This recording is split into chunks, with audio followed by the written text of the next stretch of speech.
আমরা যারা গ্রাম পঞ্চায়েত এলাকার ট্রেড লাইসেন্স বানিয়েছি বা যাদের ট্রেড লাইসেন্স আছে, ট্রেড লাইসেন্সে 3টি ফাইন্যান্সিয়াল ইয়ার কমপ্লিট হয়ে গেলে সেটা কিন্তু আর ভ্যালিড থাকে না। যে কোনো বছরের 1 এপ্রিল থেকে শুরু করে পরবর্তী বছরের 31 মার্চ পর্যন্ত একটা ফাইন্যান্সিয়াল ইয়ার ধরা হয়। এই সময়ের মধ্যে আপনি যে কোনো ডেটে ট্রেড লাইসেন্স বানান না কেন, এখানে একটি ফাইন্যান্সিয়াল ইয়ার ধরে নেওয়া হবে।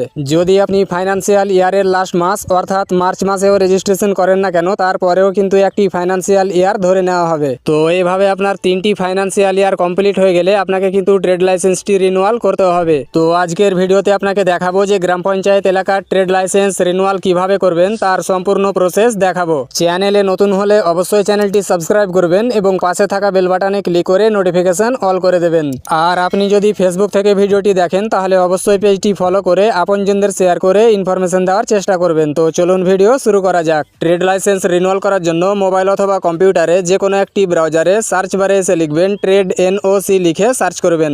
সার্চ করতেই আপনার সামনে পরবর্তী এরকম একটি ইন্টারফেস চলে আসবে। তো এখানে প্রথমে দেখেন গভর্নমেন্ট অফ ওয়েস্ট বেঙ্গলের অফিসিয়াল ওয়েবসাইট prdeodb.wb.gov.in এবং এখানে বলছে ট্রেড NOC রিনিউয়াল, এই অপশনে ক্লিক করবেন।